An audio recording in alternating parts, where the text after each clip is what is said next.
Sandi Toksvig and welcome to What the Dickens, a cultural panel show that takes great names like Puccini, Dante, Caravaggio, Fellini and asks, were they the finest back four AC Milan ever had? Our two captains are comedian and author of 2 books, Chris Addison, and comedian and reader of 3 books, possibly even 4, Sue Perkins.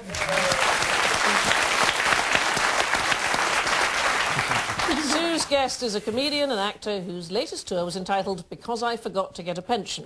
At venues, you can also buy her Can You Lend Me a Tenner Till Friday DVD and her Oh Sod It, the Red Bills Just Arrived for the Gas t-shirt. It's Jenny Eclair.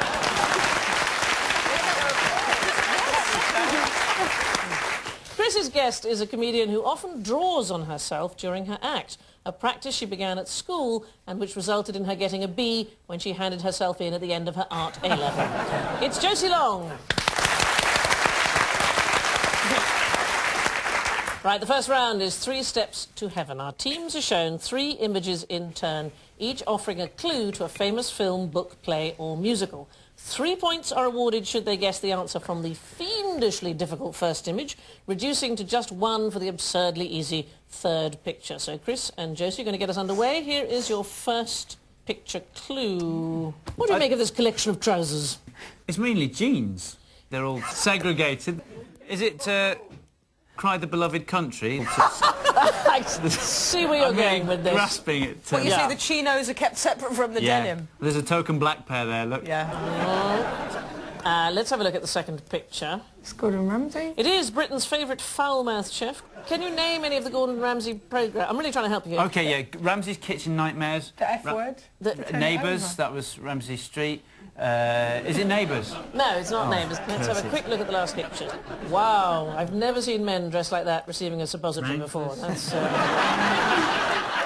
shall we have a look at all the different pictures together? What's that? That's a musical, isn't it? Jets. And West Side Story. It's West Side Story! Absolutely right. Well, let's go through.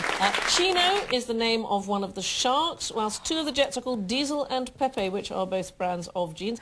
The musical is set in the Hell's Kitchen area of New York, which is the title of one of Gordon Ramsay's few television shows, and the final clue was a picture of the New York Jets, the Jets in New York, and of course that did help Josie there, so we get 1 point to Chris. Well done. Okay, let's get 3 though.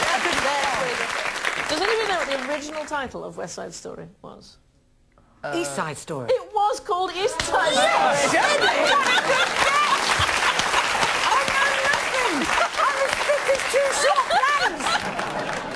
Well, West Side Story is all about the conflict between 2 LA gangs, the Sharks and the Jets. Tony, the hero of the story, gets in a fight and stabs one of the Sharks. A tragic mistake, as of course when you're fighting a shark, you should punch it on the nose. So, Sue and Jenny, here we go. Over to you, and your first clue. Sun and Cher grinning their way here towards acrimony and alimony. Is it H.G. Wells' The Time Machine, where you can turn back time, but only from the neck up? Let's have a look at the second clue. Well, the second clue is, in fact, obviously the same photo. Interestingly, the first photo and the second photo are identical. We're looking for a film. As a Scandinavian, I find his death a little curious because he skied into a tree. I've been skiing all my life, and you ski round them. I didn't think it's... here's the third photo. Oh, you're messing with my head again! What's happened is the same thing has happened over and over again. Groundhog Day. It's Groundhog Day. It needs to spell Why Groundhog Day and Sunny and Cher? Does anybody know that? It's that... I Got You, Babe is the song that's playing every single morning when he wakes up as the clock turns over to 6. Absolutely. It's a comedy film starring Bill Murray as a misanthropic weatherman condemned to live the same day over and over until he becomes a better person. And it is, of course, the sound of Sunny and Cher's I've Got You, Babe on his radio alarm that awakens Murray's character at the start of his oft-repeated day.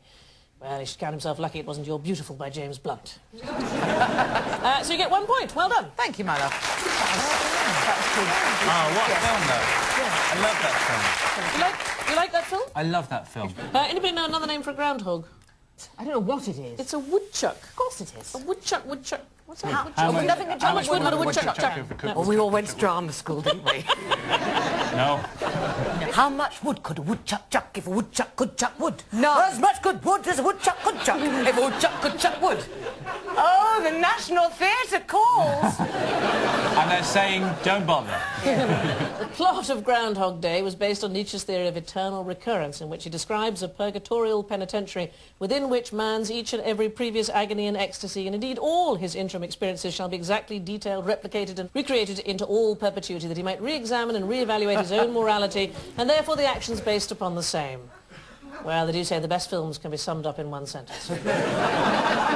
So, at the end of the first round, I can tell you that both teams have got 1 point. The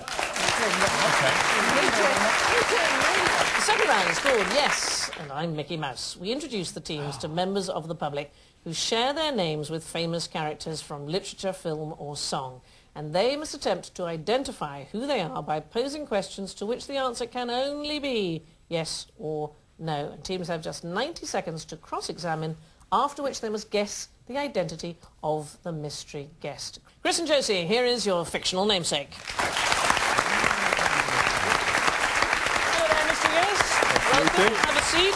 Thank you. Our guest here, I can tell you, shares his identity with a well-known character from a novel and a film. And for the audience only, here is who he is. Quite a difficult one, I think. Chris and Josie, your 90 seconds starts now. Are you from a contemporary novel? Yes. Are you a goodie? No. You're Fanny. Okay. Are you from this country? No. No. Are you a man or a lady? It's a yes or no thing. Oh, are you a man? He wasn't pausing because he didn't know. It was because you asked it in Sorry, the wrong you're right, form. you're right. Country. Are you American? Yes. Very It's good. American baddie. American baddie. Okay. Are you the bloke out of American Psycho? Yes. Oh my God! Say his name! Say his name! Jason Bateman! No, Bateman! Patrick Bateman! Patrick Bateman, absolutely right. Well done. That was good. How did you do it? This gentleman does indeed share his name with chilling killer Patrick Bateman from Bret Easton Ellis's novel American Psycho. So 2 points to Chris and Josie.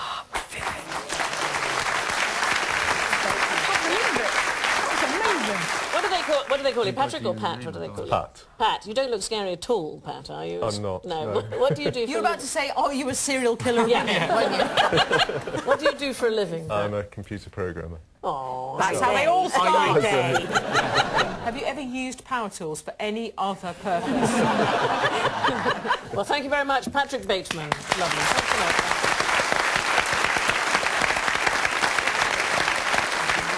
Patrick Bateman is responsible for a number of cold-blooded acts that show he is totally cut off from any kind of human feeling. He stabs a tramp repeatedly, he beheads a prostitute, and he expresses admiration for the music of Phil Collins. It's one of my favourite books. She's a wrong one. What's that say about me?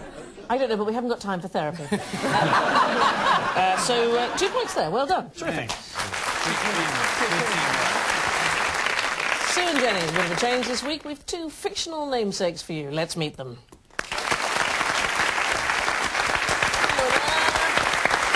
Have a seat.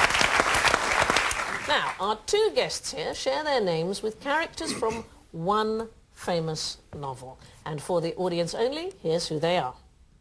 Oh, it's a little frisson, I think, yes. Oh, yes. Sue and Jenny, your 90 seconds begins now. Is it a children's book? Yes. Yes. OK. Is it a contemporary children's book? No. Was it published in the 20th century? No. 19th? Yes. Is it an English book? Yes. OK, it's an English book. It was Is it set in a school? No. I think if I'm going to be strictly Scottish, if I'm going to just be really, it's Scottish, British. Are you children in the book? No. Are you... He's a child in the book. Are you a teacher? Are you in the book? related? No. Are you related to each other in the book? No. You're not. So you're 2 completely different people, but in the same book. Are you a bully? No. Are you a baddie? Yes. He's a baddie. Okay, he's a baddie. You don't think he's a baddie. That's it. There's actual conflict going on between the 2 of you as to your individual roles. Newton is broken up. And you are a goodie. Yes. And do you save the book? Do you win? Josie knows it, that's annoying me. That's annoying me, they know it. I now can't hold focus. Are you in a school? Are you pirates? Yes. You pirates? Pirates? They're pirates. They're pirates? What kind of pirate books? I'm limited on piratical fiction. Piratical Scottish fiction is my absolute weak spot. It's my Achilles heel. As we all know, I went to drama. You are Peter the Pan and the Hook and the Captain. And there's a Long John Silver. And there's Silver. And the Wonder One. Keep going. Just a Long John pan. Silver. Keep going.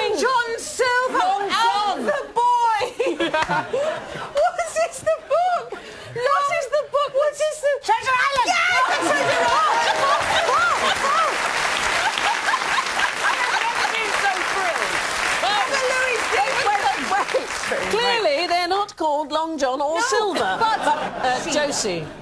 The boy's name is Jim, but we can't think of the boy's surname. Is that But- Jim Hawker? Jim Hawkins! Jim Hawkins. Oh, yeah, bad luck. Jim Hawkins is one. John Silver? Long John. Or is it Trelawney? Don't Jim start throwing Hawkins random Cornish and- names into this.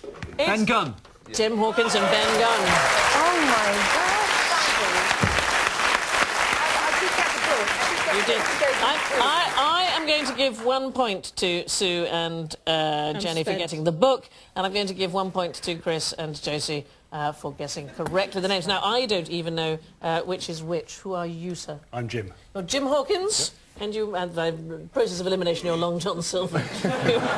Must be Ben Gunn. Indeed. Ben, did you know Jim before you met on the show? No. You never met before? Do you, No. do you live anywhere near each other by any chance? About 12 miles apart. That's a big boat. Now, I wonder which name is the one that causes more kind of eyebrows raised. Did people say to you? Not many people recognise it No, now. well, if you're me, I wouldn't know. You'd have to go through a 90-second purgatorial question and answer before I worked out you are.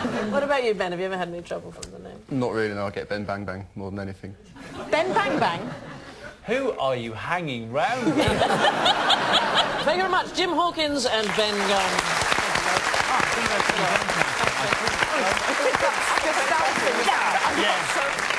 If this show goes ahead, get someone in that's read a thing or done a thing or seen something. Really. Just an absolute embarrassment. But you're here to add sex appeal, Sue. I don't think you realised. I didn't say it was working. I just said why you were here. Treasure Island is an island in the middle of nowhere where large fortunes are hidden away and never seen again.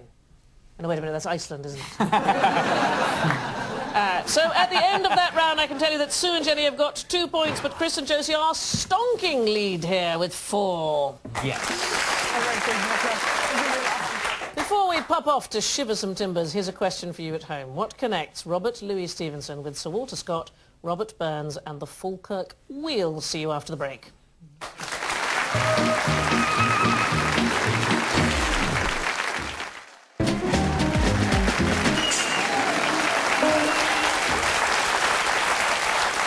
Welcome back to What the Dickens, where before the break I asked you what connects Robert Louis Stevenson, Sir Walter Scott, Robert Burns and the Falkirk Wheel. Is the answer, if you have any information, please contact West Lothian.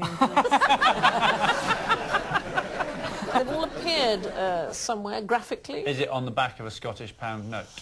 Actually, that is Scottish as currency. close as we're going to get to the answer. The answer is that they have all appeared on Scottish banknotes. The Falkirk Wheel is, of course, the world's only rotating boat lift, although since this amazing feat of engineering features on the Scottish £50 note, its appearance has still to be verified. Our next round is Love It or Loathe It, in which our guests choose a subject or genre from the arts that either delights them or repulses them. They must claim that they both love it and loathe it in turn. The opposing team must then decide which of the opposite opinions expressed represents the truth. So, Josie, you're going to be up first. What is your chosen work that you need to both love and loathe? It's Slaughterhouse-Five by Kurt Vonnegut. OK, and are you going to start by loving or loathing Slaughterhouse-Five? I'm going to start by loathing it. Go ahead. Right. Slaughterhouse-Five is about Kurt Vonnegut's time in Dresden during the Second World War when it was carpet-bombed, completely flattened, and everyone died. And Kurt Vonnegut's style is so silly and so droll that I think in this particular book it backfires spectacularly.